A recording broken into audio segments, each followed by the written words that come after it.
Hello and welcome to The Menu, Monocle Radio's food and drink program. I'm your host, Chiara Rimella. This week, as summer is in full swing and many of our listeners will have to come to the beach, we too are headed on a grand tour of the Mediterranean. Coming up, we hop to the Greek island of Sifnos to discover its gastronomic credentials. We're doing totally our thing. First of all, I think that we are the only restaurant that we do bistronomy with sophisticated Greek cuisine on the island. Also on the program, we learned the best of Sicilian cuisine at a leading cooking school. The idea of the school that my mother started in 1987 and that I continued is to encompass the variety and the richness of Sicilian culinary knowledge. Plus, we sit down with a cookbook author who's traded city life for the laid-back pace of Menorca. All that here on The Menu on Monocle Radio.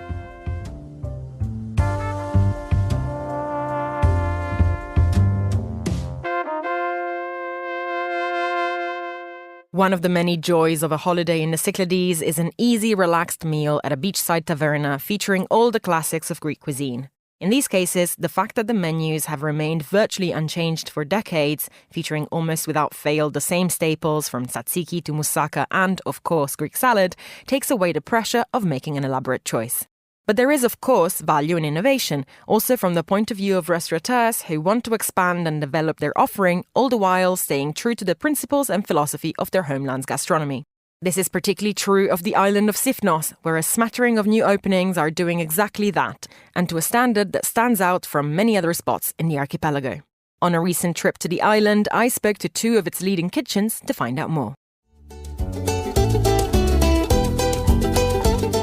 The Cycladic island of Sifnos has many strings to its bow. It's relaxed, laid back, and has fantastic beaches, plenty of fascinating monasteries, and some old-school fishing villages. It's small, easily traversable, and yet surprising in its landscape, but where this island really has an edge compared to its other Greek counterparts is in its gastronomy. Of course, plenty of restaurants across the archipelago are trying to move things on from traditional taverna fare, but few places have the concentration of truly exciting eateries that Sifnos does. Among those leading the pack, in the little harbour underneath the ancient walled citadel of Castro, is Cantina. Run by Georgios Samoilis, this restaurant may consist of little more than a bohemian terrace with a view out to sea, with its name scrawled on the side of a low, whitewashed hut, but the food coming out of the kitchen is nothing short of phenomenal. I caught up with Samoilis to find out more. Cantina started in the pandemic summer of 2020, and after having spent a good 10 years in the island working with local producers and building a really strong network with them, the idea behind it was to create a restaurant where most of the ingredients used in the kitchen would come from the island, and at the same time trying to reduce our waste. However, Sifnos had a bit of a gastronomic pedigree even before this new generation of restaurants started shaking things up on the island. And it's not just because of agricultural production of ingredients, though there is some of that too. One of Sifnos' most famous former residents, Tselementes, had a nationwide influence in shaping Greek cuisine, and these shores were historically home to plenty more cooks. The island is very famous for chickpeas, the local, goat cheese, fish, of course, we are an island, but working closely with elder farmers and producers, we have managed throughout these years to recover some other very interesting seeds when it comes to vegetables or legumes, this kind of things.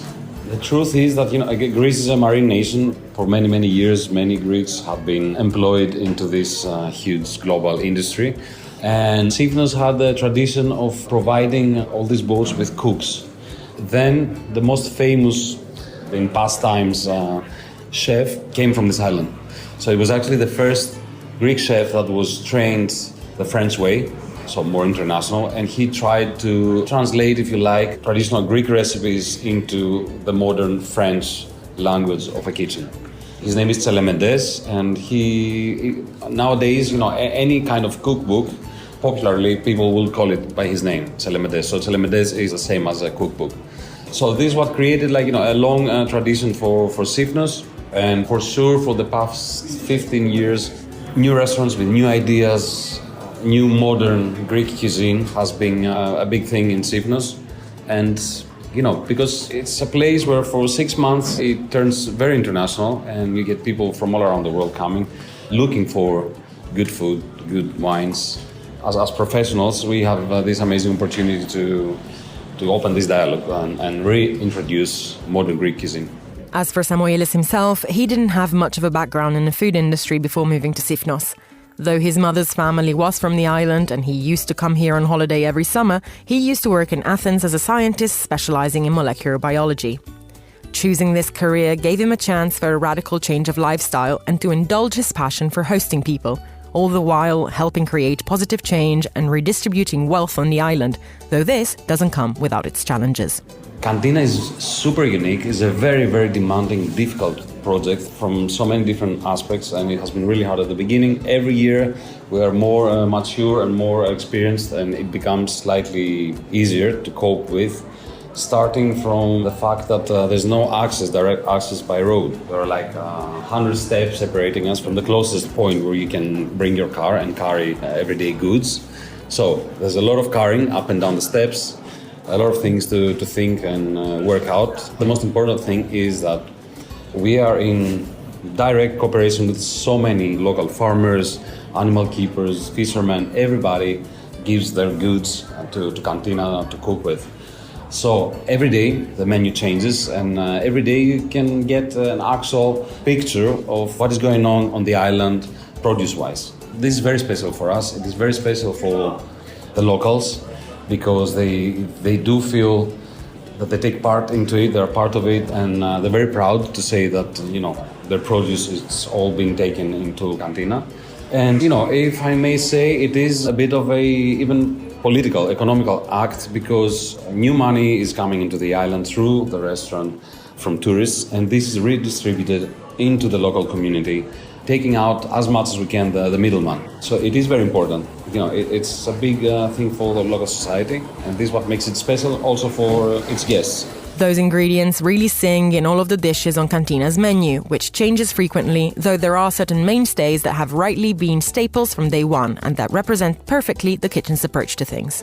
Our cellar, our pantry and cellar is like, it's our lab from where every day we pick our condiments to use on local ingredients. An iconic dish is the chickpea panis. It may remind you of polenta, for example. Mm-hmm. So we're in the island of chickpeas, and we paid honor our way to this lovely ingredient. Another one that I particularly love, and it has been a signature dish for Cantina since day one, is the fish kebab. So we make like a fish kebab, and we wrap it in lamb's caul, and we grill it, caul fat. So it's a nice surf and turf, unexpected. And then all the weeds that we use to slow cook and make them a little bit spicy, these kind of things. Of course, Cantina is not the only restaurant bringing a fresh take on the island's cuisine. A little further north on the island, on a high terrace that looks out to the big blue of the Mediterranean, as part of the wonderful Verina Astra Hotel, Bostani is trying out an approach that's more rooted in bistronomy.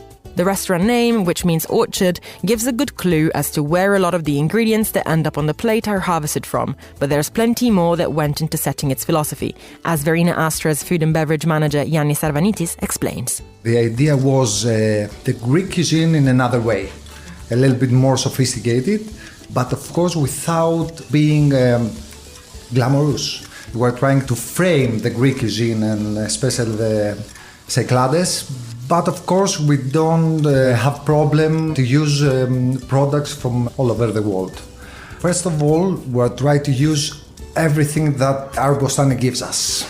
Then we have small producers at the island that gives us not only vegetables, but also, for example, the fishes. For sure, we are on an island. Even though the island's historical agricultural bounty and renowned chef Tselementes gave Sifnos the beginnings of its gastronomic reputation, Arvanitis pinpoints the moment when matters really shifted in food terms on the island to the opening of Omega 3. This fish restaurant, where both he and Cantina's Georgios Samoilis used to work, changed the pace for the scene, though Bostani nowadays is striking its own course. The last 10 years, I have to say, to be honest, after Omega 3, it was the first restaurant that was outside of the box in Sifnos. So Omega 3 put on the gastronomic map this island. And then after that, a lot of efforts appear every year, and I think this is the future of Sifnos gastronomy. We're doing totally our thing. First of all, I think that, for example, the other restaurants, they use products for all over the world. They're doing, for example, Peruvian kitchen, Latin America generally kitchen, or other restaurants, Greek cuisine, more elevated. I think that we are the only restaurant that we do bistronomy with sophisticated Greek cuisine on the island. That sophistication and innovative spirit is evident on the menu, which Arvanitis is all too happy to suggest highlights from, starting with a very special salad. We call it tomatoes and strawberries, and in fact is an elevated Greek traditional salad. Of course, it's totally a twist. We add some strawberries that the Greek salad has not. The cucumber that always a Greek salad has is a sorbet. The olives is a tuile, a biscuit. And instead of feta cheese that we usually add in the Greek salad, we add the goat cheese aromatized with masticha. And then from the warm plates, I love the goat. The goat is from the island. Unfortunately, this island is not like, for example, Naxos that has a lot of things, animals, potatoes, vegetables, a lot of things. Sifnos product, capers, amazing honey, goat, rabbits. So what we're doing, we're taking the goat, half of the goat of the whole animal in a big casserole, and it's really slow cooked in the oven. Then everything is pulled and we serve it with seasoned greens and green peppercorns. And on the side, some labne. Labne is similar with galotiri. Galotiri is the Greek style and is a cream based on yogurt. Interestingly, for a restaurant that's so focused on reinterpreting Greek classics, Bostani and its manager are not afraid to recognize that influences in any cuisine come from far and wide, and that in an island kitchen, as in many kitchens besides, there are some ingredients that you may have to source from further afield. Greece were occupied by Turkish for 400 years, so we have a lot of influence, you have to be honest. And it's not bad, it's nice. Then Lebanese, have you ever been to a Lebanese restaurant? So similar to the Greek cuisine, with more spices. So we decided that, okay, we don't have to feel guilty if we use something outside of Greece.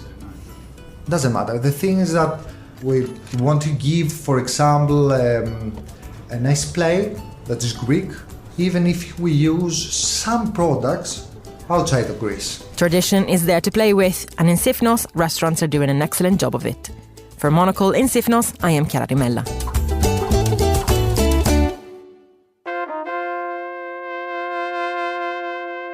Next on the programme, we journey to Sicily. This large island in the south of Italy is arguably one of the nation's jewels in the crown when it comes to food, and it's no small feat considering how well you can eat around the country. From swordfish involtini to sfincione, pasta alla norma to fried pretty much everything, this is a region that has a wealth of elaborate and delicious specialties which speak of the many influences and historical developments that shaped the island. Those who would like to try their hand at making them should think about joining the renowned Anna Tasca Lanza cooking school. This centre of culinary knowledge in rural Sicily offers year-round classes and workshops aimed at exploring the diversity of recipes found on the island. Other than being a famous chef, owner and director Fabrizia Lanza is also the author of several acclaimed cookbooks, including her latest release, The Food of Sicily, Recipes from a Sun-Drenched Culinary Crossroads. Monocle's Milan correspondent Ivan Carvalho met up with Fabrizia Lanza at her home in Palermo to learn more. Perhaps no other region in Italy captures the popular imagination like Sicily. A large part of this island's appeal is linked to food, from the well-known cannoli pastries to pasta alla norma. Yet Sicilian cuisine is much more than this, as author Fabrizia Lanza has shown. Today, she runs the Anna Tasca Lanza cooking school, set up by her mother in the 1980s, to disseminate the large universe of dishes and customs related to food across the island. Fabrizia Lanza has also continued her mother's project by penning several books, including her newest title, The Food of Sicily, Recipes from a Sun-Drenched Culinary Crossroads. The Food of Sicily is my more recent cookbook, and it's all about Sicilian food from all over the island, since Sicily is really quite a small continent, if we can say so, and each part of Sicily has its own culinary identity. let's say that the area around Messina has nothing to do with Palermo or with Catania, the three main cities of the island. As much as what we cook and what we eat on the mountains, we have quite a selection of mountains in Sicily, has nothing to do with what you eat down to the coast. Ingredients are different, flavors are different because soils are very different all over Sicily. You have volcanic, you have clay, you have sand, or limestone, and this produces completely different flavors. Among Lanza's research is chronicling local traditions linked to religious festivals or celebrations where special foods take center stage. She often finds surprises in her travels in Sicily of dishes and desserts specific to a certain village or town. So one of the recipes that struck me the most are cassatelle, which are made in the area around Trapani, northwest. And it's a kind of a little raviolo stuffed with ricotta cream and then deep fried. And the raviolo is a dough. It's a very simple dough made out with flour, of course, and then olive oil and white wine. So it's quite fascinating. Another recipe I'm very fond of that I discovered just by eating it casually in a little trattoria in Milazzo on the coast northeast of Sicily on the way to go to the Aeolian Islands was a salad made with bacala, which is dried cod basically, and tomatoes and olives. So fresh, so delicious, so fragrant. Perhaps her most favorite category of foods to explore are the sweets and citrus of Sicily. Sweets is a universe in Sicily because you have the sweets that are made in small villages for saint festivals, like little bumpy biscuits. You have the famous granitas, which you find in any bar on the coastline of Sicily. You have the more elaborate sweets like cassata and cannoli with ricotta cream that obviously need to be eaten fresh because ricotta won't last long. I've been exploring the island in any possible village to see those different sweets stuffed with figs or stuffed with pomegranate or made with melassa, using sugars that are not the conventional sugar, but as I said, melassa or honey, quince paste, and all of these things that were made out of necessity in the old days when poor people didn't have access to sugar. Citrus is a triumph in Sicily. That I know, to my knowledge, there's no other place that has such an array of citrus varieties and of flavors. We go from the sweet oranges, vanilla oranges, to blood oranges in different shapes and reds. And we cook quite a lot. Of course, there are all the granitas with citron, orange and lemon. The best season is winter. And then we have some salads, some savory salad with citron and fennel, which are quite special. For those eager to learn hands-on the culinary traditions found on the island, the Anna Tasca Lanza Cooking School offers workshops and courses that in the past have been attended by the likes of Alice Waters of Chez Panisse and England's Jamie Oliver.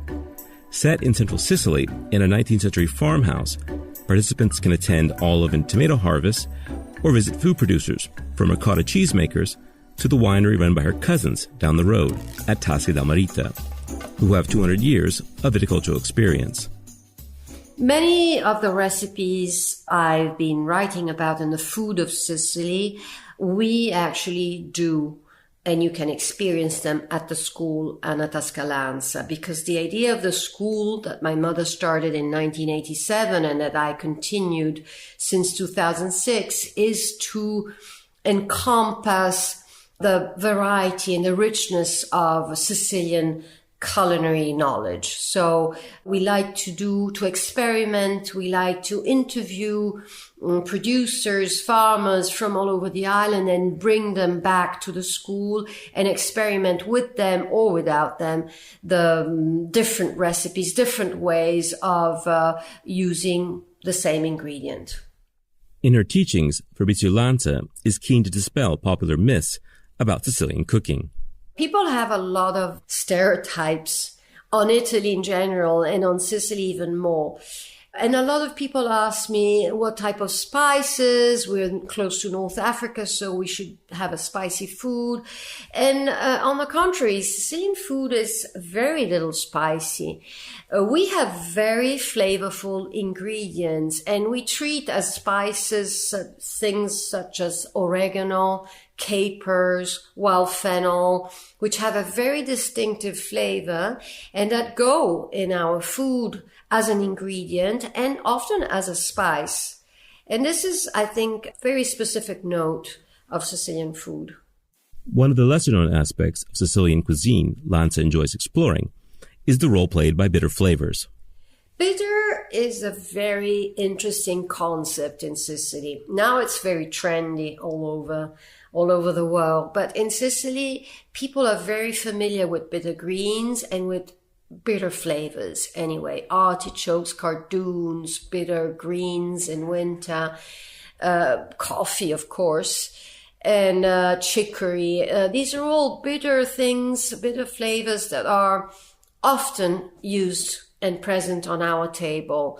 Bitter is a good metaphor to talk about food as a much more complex concept than the just salty and sugary stuff, which is like seeing TV in black and white instead of TV color, sort of.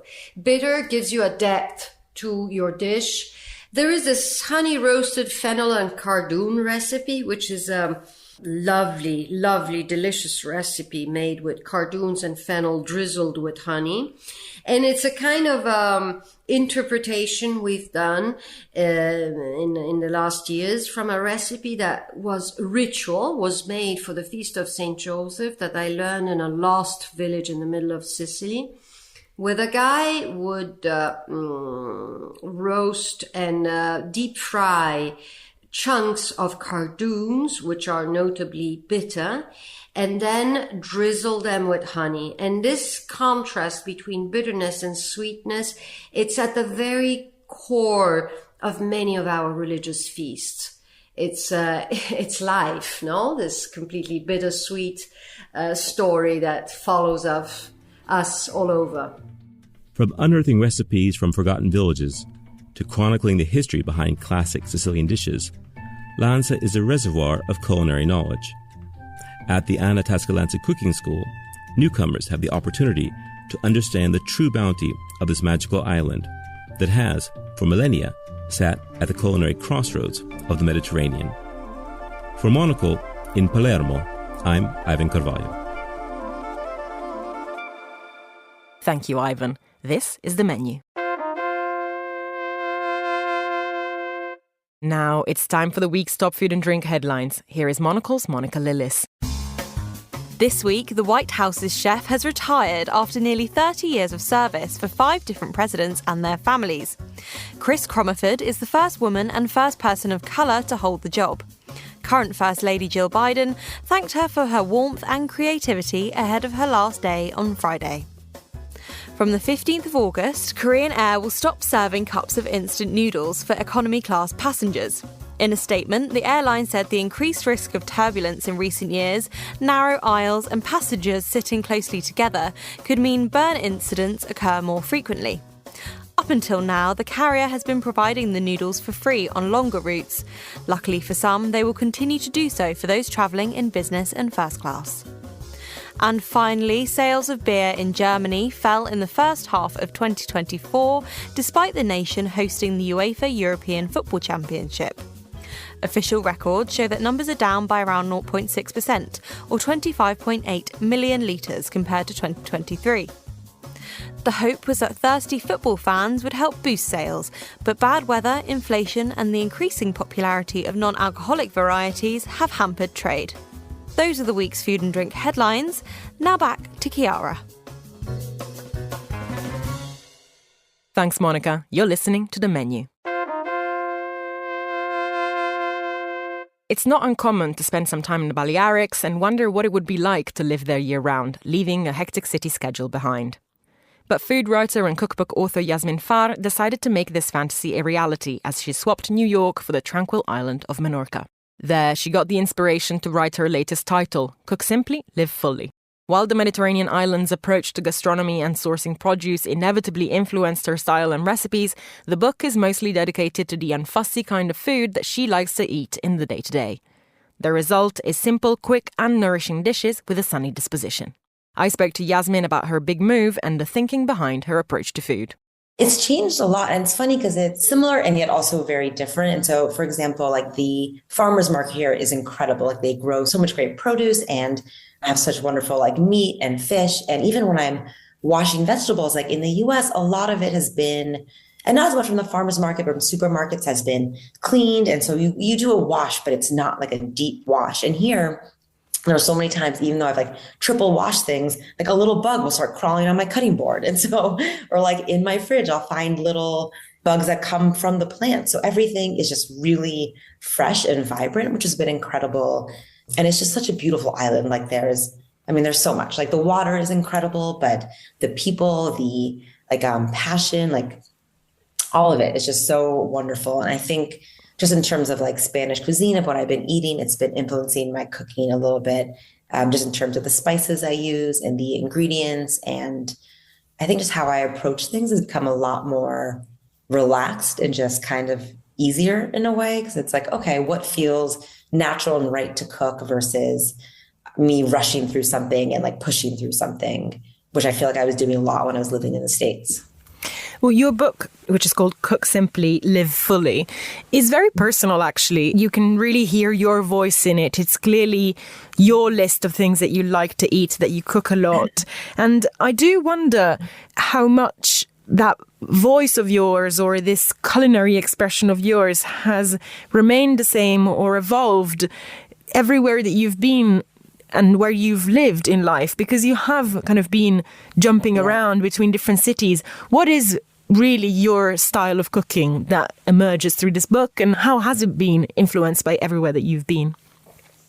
I mean, I think even when I look back at my first two cookbooks and recipes, even from like 15 years ago, I can see how I've changed. And so I think, well, in a way, I think that's very good because it means I'm not stagnant. You know, I'm always responding to what's happening and learning and growing and kind of evolving with these different experiences. But I think over the years, it's become, I don't know, there's been a bit more freedom, I think, in my food. And so I think that's why this book is sort of set up in 3 sections by your mood and your energy level. Because I've really realized like that's how I cook. It's, you know, it's what am I craving? What is the weather? What is my mood? What is my energy level? And that dictates what I feel like making for dinner and having. And I think as I've grown more, I've realized, okay, yeah, there are rules, but you can break them a little or kind of push them around a bit and do whatever you want. So I think my cooking has changed a lot. And I think from traveling and living in different places, like the ingredients I use is also influenced by that. So I think, you know, if I do get to write another book, it'll probably be a little bit different than these other ones, which, you know, I think is a good thing. But I think, you know, throughout all of it, my food is, you know, simple and full of like fresh ingredients, flavors, but food that makes you feel good. And you can feel good about eating and sharing with other people is really the crux of it. There's definitely an emphasis on instinct in the way that you write and the way that you suggest people approach the cookbook. As you say, it's kind of organized around this idea of your energy level and how much effort you want to put into the cooking on any given day. But I wonder if the idea of cooking instinctively, how does it marry with a cookbook? Because a cookbook fundamentally is also something that's in theory a little bit prescriptive. You should go out and buy the ingredients and make sure that you've got everything for a recipe. So how do you want people to use this cookbook, and how prescriptive do you think the recipes are? And I suppose, yes, how do you want people to approach your recipes? I think in terms of recipes, I always see mine as like a loose guideline. So yes, there are instructions there. They've been tested. They are foolproof. Like you can follow them to the letter. But I think also if you want to play with them a bit and maybe use a little more of this, a little bit more of that, you can definitely do that, as they're all very flexible.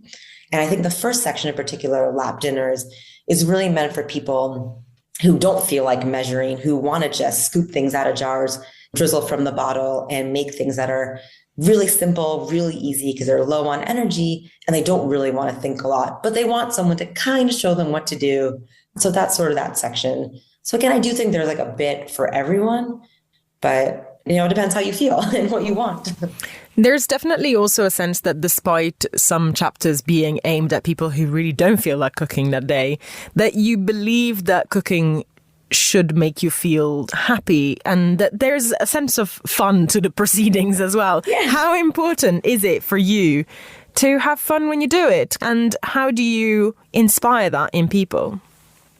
I definitely think you do. And I think you can. I mean, it's even if when I'm like super tired and just don't want to make anything, when I put something together that's really quick and simple and then is satisfying, I feel like my mood shifts a little bit. I'm like, ooh, yeah, I did that. Like it makes me feel really good and happy. And I think food really has the ability to bring joy to people. And I know there's always that story of like people gathering around the table and it's so beautiful. And that is so beautiful, but I don't think that's always real life. So what I really wanted to come across in this book is that no matter how you're feeling, like you still can find little moments of joy and small pleasures, even if it's just a tiny bowl of pasta you made for yourself or this fish that's really beautiful. I think it's just enjoying that moment and also not taking it too seriously. I think, and I do this, I'm an overthinker and worry too much, but I think, it is just food at the end of the day. It's another meal you're going to have. We're lucky to have another one tomorrow and so on. So it's better to not get so hung up on it, because if it isn't that great, well, you'll make something else tomorrow and you're going to learn from it. So I think just having that kind of relaxed attitude about it helps a bit as well. Well, so then let's dive into the pages of this actual book, because it really does speak in your voice. There's so much of you in it. I wonder if you could guide us to perhaps a couple of recipes that really speak to you and that you think encapsulate your approach and your love for what you do. Oh, good ones. Okay. So, all right. So I think the Big Cockle Energy is such a fun name, which I love so much. And I think, well, as you've noticed, and people who read the book will see, there's a lot of stories before each recipe. And there's a lot of personal stories and things that have happened to me. So this recipe in particular came about when I went to dinner with a good friend and we were sitting at the bar and there was this cockle dish that was so delicious. It was in this ramen broth and it was spicy and all the little bits of meat were stuck in the shells and it was so good. So we started to share with the people who were sitting around us and it just ended up being one of those really fun nights.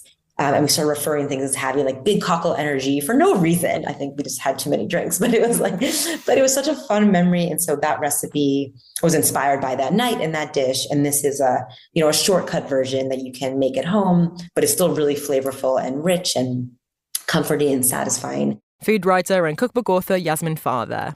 And that's all for this edition of The Menu. Remember that we are back with a new episode again on Friday at 2000 London time. That's at midday in San Francisco. Also, don't forget to tune into our spin-off show, Food Neighborhoods, for a tour of some of the world's tastiest destinations. I am Chiara Rimella. This programme was produced by Monica Lillis, and our sound engineers were Mariella Bevan, Sarah Nicol and Flynn Simons. Thanks for listening, and until next week.